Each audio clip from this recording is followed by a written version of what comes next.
don't get intimidated by the event, right? You're going to meet some of the most powerful people. 30% of the people apparently are first-time goers at IMEX. So IMEX is around the corner, and I wanted to put together a guide for attending IMEX, especially for first-time attendees and exhibitors. Having attended IMEX last year, I wanted to highlight some of the stuff I wish I'd known before, stuff that I couldn't find online. I've watched all the videos that were there, but there were still a bunch of things that I wish I'd known before. I'm Jaichander. I'm the founder and CEO of Sarcon. Sarcon is an end-to-end event management platform that's been rated among the top 5 all-in-one event platforms globally by multiple industry reports. We power events for brands ranging from Amazon, IBM, George P. Johnson, MCI, right, across the board. And we offer everything from registration, check-in, mobile event apps, 3D virtual events, abstract management, session management, right? It's AI powered, it is sleek, easy to use, right? And you get great support. For some of you folks who don't know, IMEX is one of the largest trade shows for event organizers. They get about upwards of 15,000 attendees and about, I think, 3,000 exhibitors or so, right? It's a fantastic trade show, right? So you have the who's who of the industry who attend. You can learn a ton of stuff, discover partners, and also have some fun. The first thing that I want to talk about is don't get intimidated by the event, right? I saw a bunch of influencers talk about how big the event is, how intimidated they felt when they first attended it. Here's the thing, as an event planner, I'm sure you have attended, if not organized, events that are larger than this, right? So this event is about 15,000. We at Sarcon have powered events, that are upwards of 25,000 attendees. So, and this whole event is basically in one large hall, right? It is a very large event, but there are events that I've attended that are 10 times the size of this, right? And especially in places like Dubai, right? So all in all, there is nothing to be intimidated about, right? It's a fantastic event. And also what you need to know is most people over there are like you and me, right? So 30% of the people apparently are first-time goers at IMEX, right? So that's the other thing. Now let's talk about setting up meetings, the networking, right? You're attending this event primarily for networking, right? So one of the things you want to do is you want to set up your meetings in advance, right? So they have an event app. They also have a web interface for you to book meetings with exhibitors and buyers. Now, this app opens up in a couple of months in advance, and the most sought after attendees and exhibitors will get booked early, right? So the earlier you start, better it is.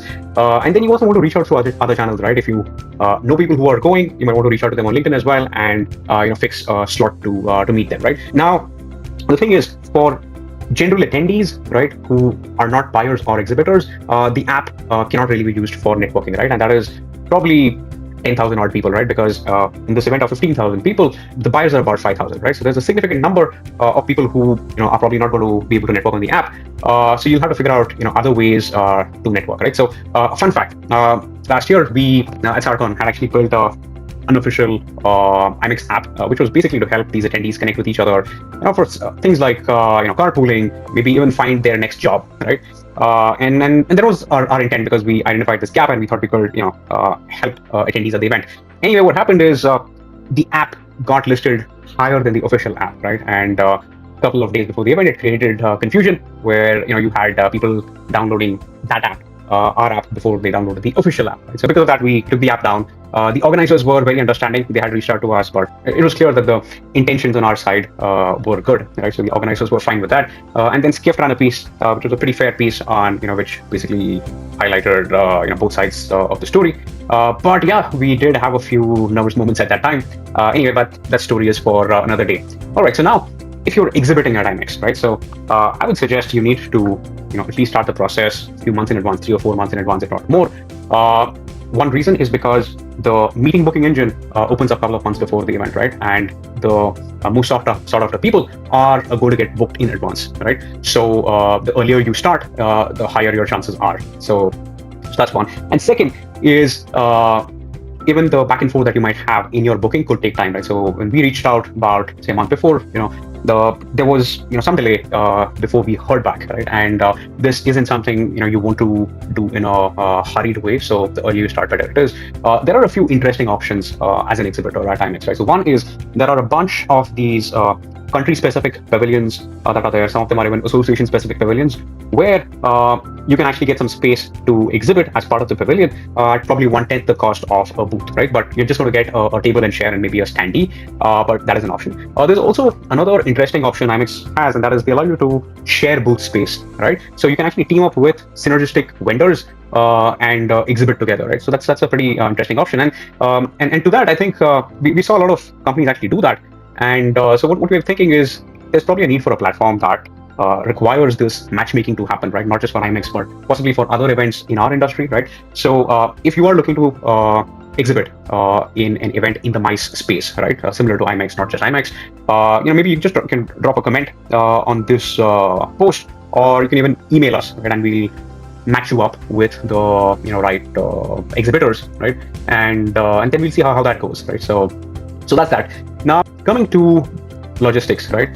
Preparing for your event. One of the things you can do is they let you print your badge in advance, right? You can just print it on an A4 piece of paper, which you can then fold at the event venue and put it inside one of your DIY badges, right? It's going to save you a lot of time on the event day.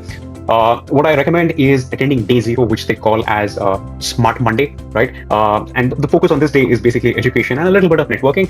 There are a few good sessions that happen on this day, and especially if you're attending for the first time, it gets you comfortable with the event, with the venue, right? So I've seen the attendance is probably less than 50% on this day, but if you come on day 0, you're going to be a lot more comfortable for the rest of the event, right? So I'll highly recommend that.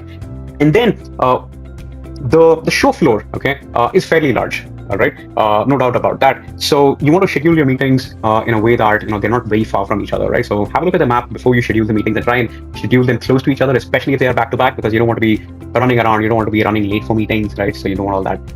Also, the Wayfinder in the app didn't really work very well when I tried it, so I wouldn't count on it. So be ready to read the map the old school way, and also there is free Wi-Fi, but it's not very strong. So it's good if you have internet on your phone. If you're traveling from outside the US, I will highly recommend having a internet plan, a roaming internet plan on your phone. That's going to come in handy inside the event and outside. And bring a lot of business cards. The other piece of advice that's given a lot is wear comfortable shoes, right? So your sneakers is what's recommended, but I wasn't sure what people are actually wearing there, even though this is what is recommended, right? And I can tell you from personal experience, most people are wearing sneakers, so you can comfortably wear sneakers. Maybe wear ones that look semi-formal, right? Possibly ones that are maybe black in color, that look a little formal. That would be the best balance. That's my recommendation. Few more things about networking, right? Because you're coming in primarily for networking. One is that people are very relaxed and open at this event. That's what I've seen by and large. Okay, that's not always the case at other events in other geographies, right? It's not as easy to talk to strangers. Over here, it is for the most. Okay, and then what I would recommend is not just talking to people who you have meetings with, but just chat with strangers, right? Give serendipity a chance. When you're standing in line at the food court, talk to the people around you, right? Most of them would be attending IMEX as well, right? And I met some interesting people there, and similarly on the show floor as well, right? And yeah, now it's time for a shameless plug. So one of the offerings that Sarcon has is our AI-powered mobile event app, right? And it helps you with your serendipity, right? We call it assisted serendipity. It has AI matchmaking. It has a lot of offline features, right? There's meeting booking. So when you're attending an event with tens of thousands of people, you have the AI do a lot of the heavy lifting for you in terms of recommending who you should meet, right? This in addition to all the other products like registration check and all of that that we offer. Anyway, so back to the networking. So you're going to meet some of the most powerful people in the industry at this event, right? And that's very different from the quote-unquote influencers who post on LinkedIn, right?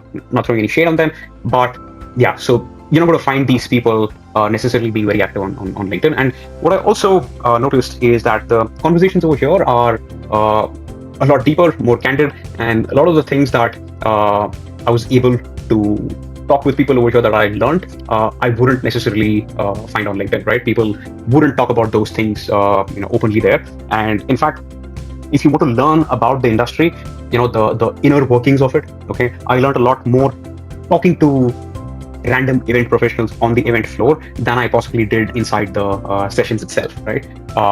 So that's that. And another pro tip, when you're meeting so many people, one of the things that I do is I always take a selfie with them the first time I meet them, so that we have a memory of when we first met, and then when we reconnect, I send them that selfie. So the next part is sessions knowledge sharing, right? So like I said, day 0, Smart Monday, try to make it. There are a few good sessions there. On the other days, I'll be honest, the sessions weren't that groundbreaking, right? The content wasn't that groundbreaking. I expected, cutting edge insights, from the leaders of the industry, right? Stuff that I couldn't find elsewhere. Surprisingly, that wasn't the case.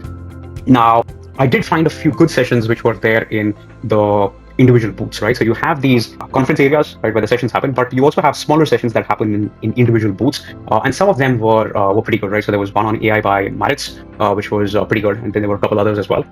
So that's my overall take on the sessions, and then a few other things, right? So when you have jam-packed 3 or 4 days of this event, you need to pace yourself, you need to manage your energy, right? So they have a fantastic unwind zone. I don't know what they call it, but it's basically right outside the show floor, where you can just sit and chill, especially if you're the kind that needs some alone time to recharge, and or you can just catch up on work. They have a few pods for working over there as well, and then there's plenty of good coffee on the show floor, so you don't have to carry coffee like I did, right? There are multiple booths that offer good coffee, not just the Colombian one, even though that probably had the largest queue. And then, interestingly, there was also a stall that was offering free power banks that you could just use for the day, right? So that's one less thing you need to carry for the day. If you're traveling from outside the US, carry a travel adapter for your appliances. There was a very interesting recommendation on one of the other videos, which was about carrying protein powder, which I did. So that was very useful. Side note over there, if you carry protein powder, do not carry it in your hand baggage. Otherwise, you're going to be stopped by airport security every time, and you're going to be screened for drugs. So that happened to me all the time. Anyway, now, when you're at this event, I know it's all about business and learning, but do not forget to have fun and to experience things, right? So there are a few fun things to do, right? So there are these photo booths that are there. Some of them let you take goofy dance videos. The others let you they shoot a professional headshot for you, right? And so there are a few interesting things to do. They do have after hours parties as well that you can be a part of, right? I didn't attend them this time, right, because I wanted to explore the city. But yeah, maybe next time that's something I would try out. But you let me know, is it worth trying out? And in terms of moving around, you could obviously rent a car, or you could take Uber. If you're taking Uber, then I would actually recommend taking Uber Share, right? You get to meet a lot of interesting people. A lot of the times, depending on when you're traveling, you might actually meet other trade show attendees, right? Some of them might be attending your own trade show, and sometimes you can meet the locals, right? So you can get chatting with them. You should talk to your cab drivers. Some of them have very interesting stories, especially if you want a local's perspective on things to do, which is what I did. That's recommended. In terms of food, there are a couple of options that you have, right? So you have food that's served inside. There is a food court of sorts inside, which I didn't really go to because it had huge queues, and for some reason it was not very accessible as well, right? I discovered it pretty late, but there's a decent food court right outside the halls. And if you want even better food, then inside Mandalay Bay, if you walk towards the casino area, you have a few nice restaurants over there, which is where I went a bunch of times, and the food was pretty good over there. Yeah. So these are your options.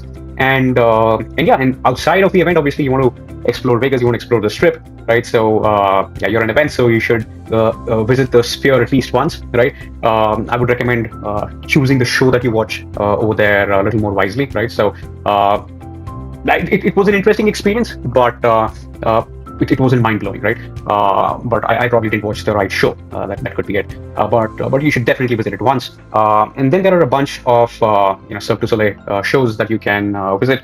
I know that people will probably say the better ones are there in New York, but the ones that I attended here were pretty good as well, right? And you have your Bellagio fountain show that happens, which you should at least see once. I did the roller coaster ride on New York Hotel, which also gives you a bird's eye view of the city at night, which was pretty fun. Judge me all you like.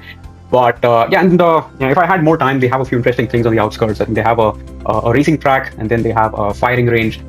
Those are things I would try out if I had more time, right? So yeah, that's it. So overall, I think it's a fantastic show. You just need to plan well, prepare, and also leave a lot of room for serendipity, right?